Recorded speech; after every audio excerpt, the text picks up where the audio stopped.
Bonjour, cette démonstration vous aidera à utiliser notre application web de gestion de projet. Donc tout d'abord, veuillez vous connecter à votre société.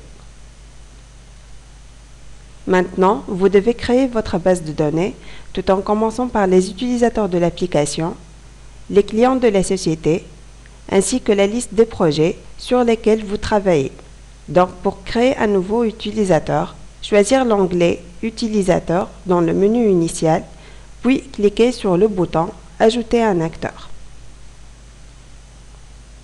Dans l'interface de création qui s'ouvre, il faut saisir le nom de l'acteur, l'adresse mail, la fonction de l'acteur, sachant que la liste des fonctions est modifiable dans le menu Paramètres du compte administrateur. Et définir le login et le mot de passe de connexion de ce nouveau utilisateur. Enfin, choisir le type de compte souhaité et valider la création de ce nouveau compte tout en cliquant sur le bouton « Enregistrer ». Là, vous pouvez consulter la liste des utilisateurs ainsi de modifier ou supprimer des comptes déjà créés. Ensuite, pour créer la liste des clients de votre société, on passe par l'onglet « Clients » dans le menu initial et on clique sur le bouton « Ajouter client ». Dans l'interface d'ajout qui s'ouvre, il faut définir le nom de client, choisir la nature d'activité de client, sachant que la liste des activités est modifiable dans le menu Paramètres du compte administrateur. Et enfin, cliquez sur le bouton « Enregistrer » pour valider la création de ce nouveau client. Là, on peut consulter la liste de nos clients tout en permettant la modification des comptes clients déjà existants. Et pour créer la liste de vos projets, choisir l'onglet « Projet » dans le menu initial et cliquez sur le bouton « Ajouter un projet ». Dans l'interface de l'ajout de projet, vous devez définir le nom de projet, choisir le type de projet, sachant que cette liste est modifiable dans l'onglet « Paramètres » dans le menu initial du compte administrateur. Définir le client approprié et dans le champ « Chef de projet », vous devez choisir le responsable de projet qui sera notifié de toutes les activités faites sur ce projet.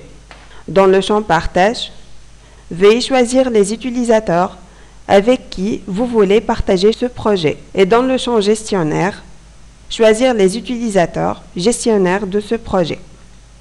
Et là, vous pouvez ajouter des dossiers attachés à ce projet. Enfin, cliquez sur le bouton « Enregistrer » pour valider l'ajout de ce projet. Et là, vous pouvez consulter la liste des projets que vous avez déjà créés, tout en permettant la modification des projets déjà créés. Alors maintenant, on va commencer à générer et partager nos tâches. Donc pour créer une nouvelle tâche, choisir l'onglet « Tâches » dans le menu initial et cliquer sur le bouton d'ajout d'une nouvelle tâche. Dans l'interface de création d'une nouvelle tâche, vous devez définir les champs nécessaires. Donc, on doit choisir le projet pour lequel on va créer la tâche. On doit choisir l'utilisateur ou l'acteur qui va traiter la tâche. On peut définir la priorité de la tâche, sachant que la liste des priorités est modifiable dans le menu Paramètres du compte administrateur. Dans le champ « Date de traitement », veuillez définir la date de traitement prévisionnelle de la tâche.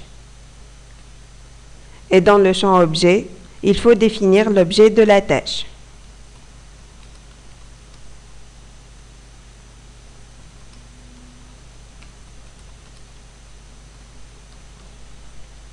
Et vous pouvez ajouter la description de la tâche dans le champ « Description », ainsi que vous pouvez partager cette tâche avec d'autres utilisateurs, et ce, dans le champ « Partage ». Et en cliquant sur le bouton « Sélectionner des fichiers », vous pouvez attacher des fichiers à cette tâche. Enfin, pour valider la création de la nouvelle tâche, cliquez sur le bouton « Enregistrer » ou quitter la fenêtre. Voilà, c'est l'interface de consultation des tâches. Donc, notre tâche nouvellement créée est ajoutée dans la liste des tâches en attente. Et pour changer l'état d'une tâche, il faut ouvrir la fenêtre de consultation et cliquer sur le bouton « Étape suivante ». Dans l'interface de consultation de la liste des tâches, On peut accéder à la modification ou annulation d'une tâche déjà créée et la recherche d'une tâche dans le champ approprié de recherche libre.